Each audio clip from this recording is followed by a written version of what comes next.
Today on Face the Nation, the presidential campaign and the Wall Street meltdown. 23 days and counting till Election Day, and Barack Obama has opened a lead over John McCain. What's next? Will the campaign turn even nastier? Are voters worried about the economy even listening? All questions out in the battleground states for Doug Wilder, the Democratic mayor of Richmond, Virginia, Colorado Governor Bill Ritter, Republican Congressman Adam Putnam of Florida, and one of John McCain's closest advisors, South Carolina Senator Lindsey Graham. We'll try to sort out the economic news with Dr. Fred Bergston, director of the Peterson Institute for International Economics. Then I'll have a final word on the search for good news. Actually, I found a little. But first, the battleground states of Campaign 08 on Face the Nation.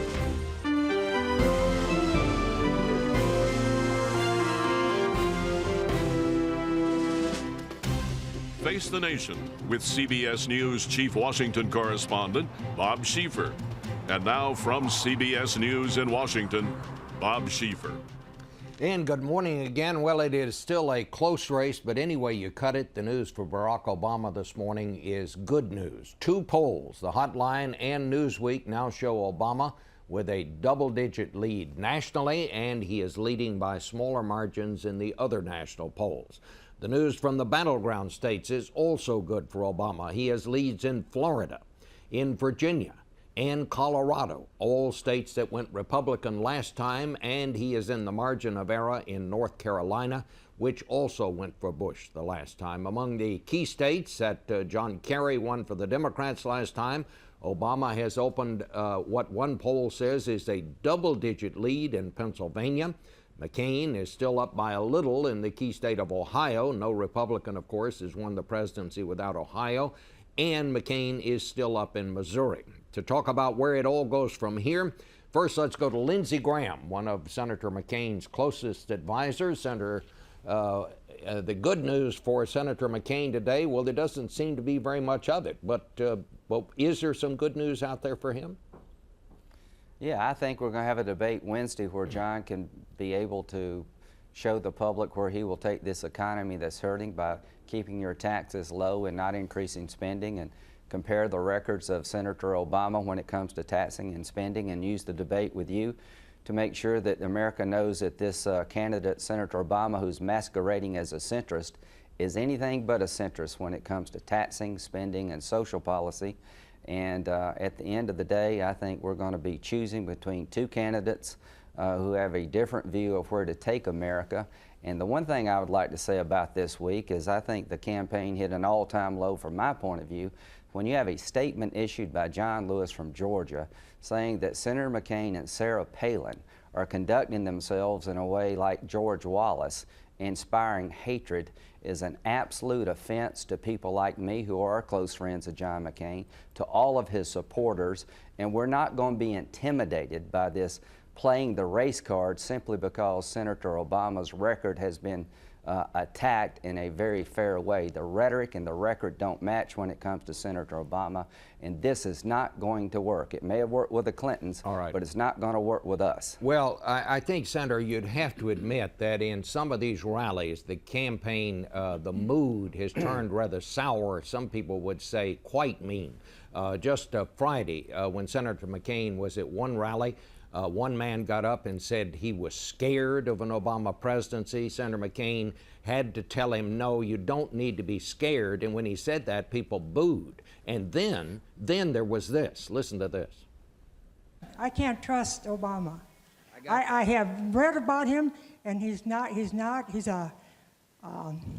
Arab. He is not. No? No, ma'am. He's a decent family man, citizen that I just happen to have disagreements with on fundamental issues, and that's what this campaign is all about. He's not. Thank you. So, Senator Graham, apparently even John McCain thinks this thing may have gotten over the line.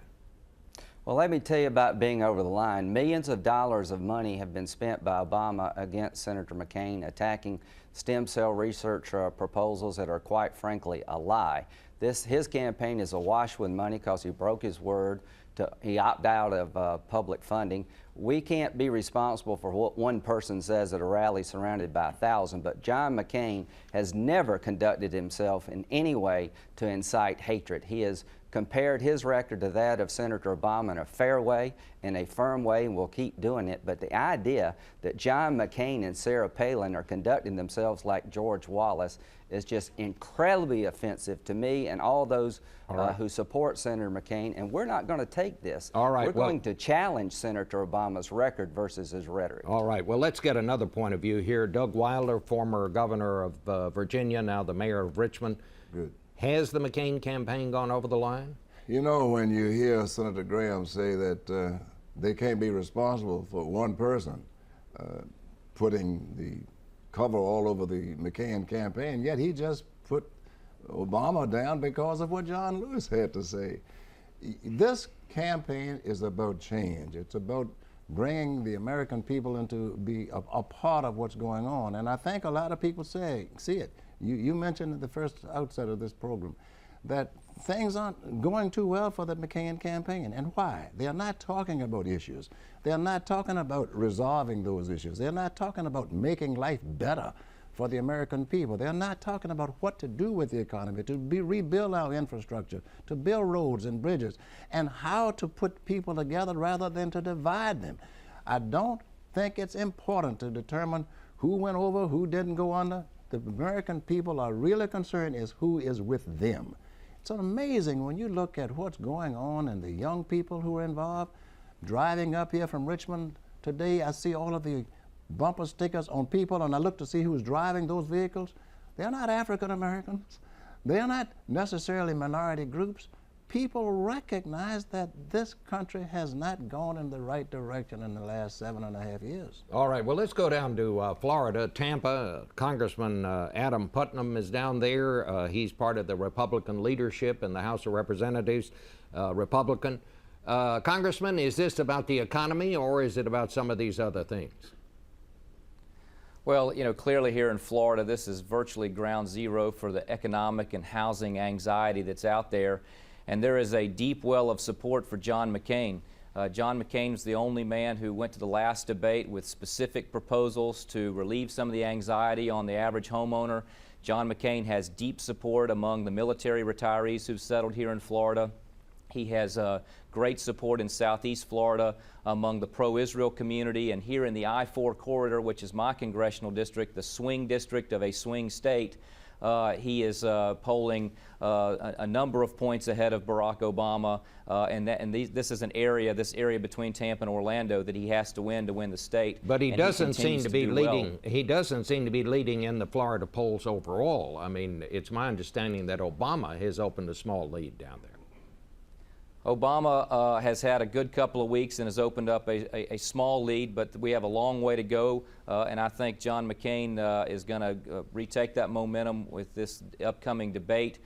He's going to retake the momentum in Florida because of his specific proposals that will improve the economy, that will support small businesses. You know, Barack Obama thinks that we need to increase taxes on small businesses in order to save small businesses. This is a state that's very dependent on mom and pop operations, and they understand that that's just not going to work. All right, well, out to Colorado now, and Governor Bill Ritter, he is a Democrat, of course. Governor, the Republican Party chair out there, I understand it, Dick Wadhams, says that Senator McCain shouldn't let up on Barack Obama and his associations with people like Reverend Wright and this fellow Ayers, the anti-Vietnam protester. What's your sense of it? Because I know that Obama does seem to have a small lead out there. Yeah, I think he has about a 4-point lead in most of the polls. That's a nice trend for him in the last few weeks, and really that would be, I think, typical of Dick Wadhams to think that that kind of negative campaigning would set well. The fact of the matter, in Colorado, this is going to be decided by independent voters, and independent voters care about the economy. They've watched McCain over the last few weeks behave erratically where the economy was concerned and where his response is concerned. Obama, on the other hand, has shown just this steady, consistent way of responding. He's thoughtful, he is specific, and I think that's really, not just in Colorado, but around the country where you see these swing states trending for Obama, it's because of the great contrast in their different styles of leadership as they campaign about the economy. How long has it been since a Democrat has actually carried Colorado? In 1992, Bill Clinton carried it. I think it was maybe 40 years before that, when another Democrat carried it. So it's only been a couple of Democrats in the last 50 years, and Clinton in 92, not in 96, though. All right. Well, we're going to take a break here. We'll come back and talk about all of this and more after 1 minute.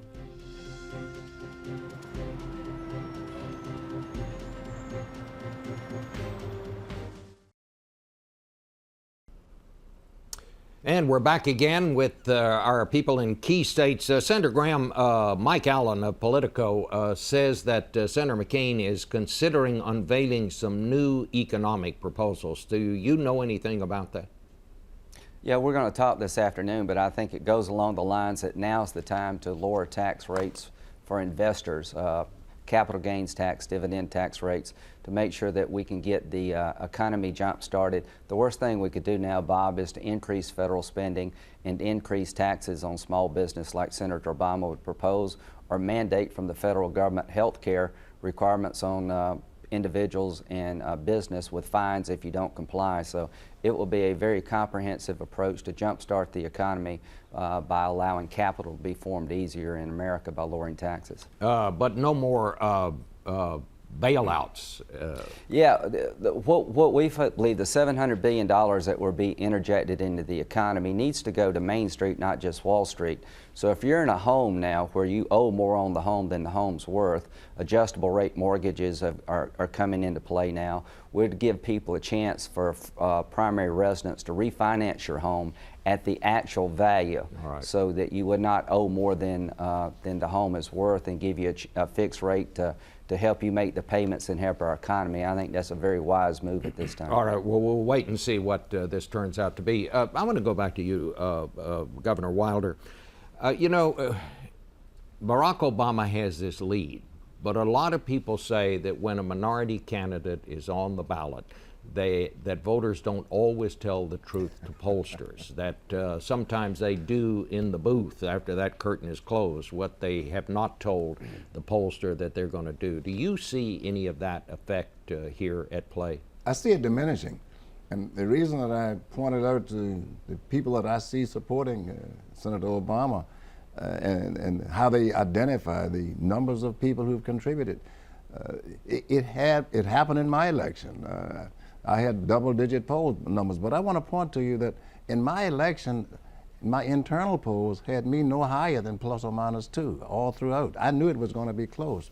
The one caution that the Obama people ought to have today is not to be overconfident, not to believe that anything is won. It is not won. To dispel the myths about him being able to raise taxes on the backs of the small businesses, when particularly only 95% of the people won't be taxed at all. To the contrary, they'll be having some relief. When you look at what his plan is, if you're making $250,000, you won't be taxed a penny. And so I think he needs to stay with the issues. He needs to let people know, and I say it's diminished a great number of people have seen differences because, one, they've seen African Americans in position of leadership. They've seen what they could do after they got there. They've seen people at Secretary of State levels, at governor's levels, and judicial levels. We are in an experiment in democracy in this country, and people are beginning now to see, can we do it? Yes. Is America ready? Yes. And that can be shown if we work. Adam Putnam, down there in Florida, you say it's about the economy down there. Is Sarah Palin any kind of a factor one way or another down there in Florida? Sarah Palin has been a huge energizing force in Florida. We have seen record crowds in the tens of thousands going into large cities, large retirement communities, people of all ages willing to stand in the hot Florida sun for hours on end to catch a glimpse and to hear from a remarkable governor and someone who can be a remarkable vice president. So she is a very powerful, motivating force down here. We just can't get enough of her. So you'd like to see her come back? Absolutely. She is from one end of the state to the other, from the diverse communities in Southeast Florida, around Miami, to the Panhandle of Florida. Everyone really, she can draw an unbelievable crowd, and has been a huge momentum builder for the McCain campaign. I want to ask Governor Ritter the same question. What kind of an impact is she having out there, Governor? Well, I think she had an early impact. Actually, Sarah Palin and I we were freshman governors. We came in at the same time, 2007, inaugurated in the same month. And so I think early on there was an impact, actually, and that kind of leveled the playing field for a little while. And this distancing we've seen between Obama and McCain, and Obama going ahead, I think is some sign that the sheen has come off a little bit. The gloss has come off of Sarah Palin, and people are really paying attention to the economy. I just want to say one thing about small businesses, because in Colorado, it's an economic driver, and Senator Graham is absolutely wrong. Senator Obama has a plan around small businesses, and it's really about how you ensure that they continue to be an economic driver, how you look at tax policy to give them tax breaks, but also how you energize the Small Business Administration to go back to doing things we did right after 9/11, specific to places that 9/11 impacted, and say nationwide, we're going to utilize that same means for really rescuing small businesses. All right. Well, I want to thank all of you Governor, for you a undoubtedly, very enlightening discussion this morning. We're simply out of time. Sorry, Congressman. We'll be back in a minute to talk with an expert on this whole economic situation.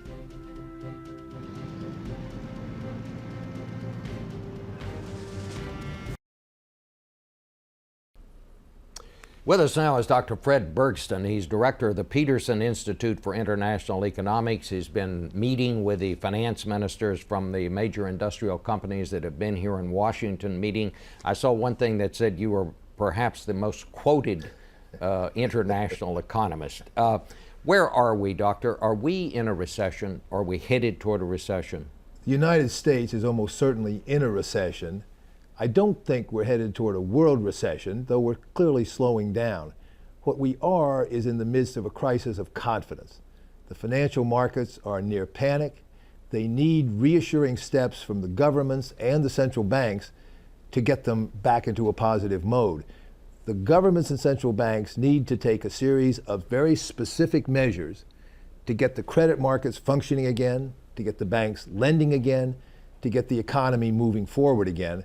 We need those decisions in the next day or two to get confidence back on track. Well, we did not see them come to any real agreement during this meeting here in Washington, did we, or did we? We did, in a sense. The countries here in Washington agreed on several basic principles that will guide their actions. Most of those actions have to be implemented at the national level anyway. Bank regulation, putting new capital into banks, guaranteeing deposits of citizens. Those things have to be done at the national level. The test is now whether the individual governments, including our own, including the Europeans meeting in Paris right now, are able to put specific measures in place that implement those principles and restore confidence. I think there's a good chance they will. They know the 3 or 4 things they need to do.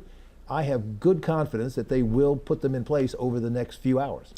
We saw the government take these extraordinary measures, the $700 billion rescue plan and so on, the infusion of more capital into banks, and yet the market just keeps going down. What's happening here? I think the measures so far have been piecemeal, kind of taken one at a time.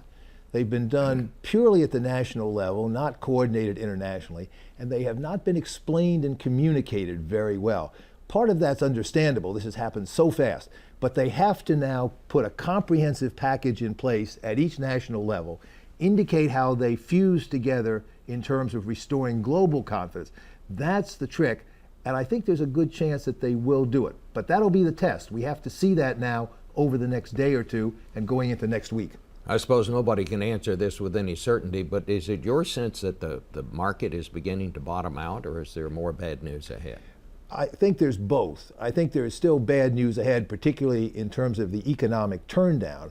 But I think the market may be near a bottom. If the governments can be seen now as getting on top of the issue in a comprehensive way, I think we could have a turnaround. In fact, I think we could have an explosive upside rally in the markets, as we did for most of the day in the stock market here on Friday. Is there any good news? The good news is that the authorities are on the case. They're clearly fully aware of the problem they face, both its gravity and now I think the nature of what they have to do. Put new capital in the banks, insure everybody's deposits so they won't run on banks, guarantee lending among the banks themselves so the banks will start fueling the economy again. I think the authorities know what to do.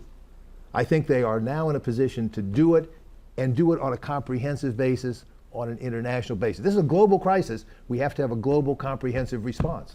You say we're in a recession or certainly headed toward one. Should I use the word depression? No. There is no comparison between today's situation and the depression of the 1930s. The main difference is that our authorities are on the case. The central banks are pumping money into the system. The governments are putting capital into the system. They will take coordinated measures to stimulate growth, so it's not the 1930s by any means. All right. Thank you very much, sir. Back with our final word in just a second.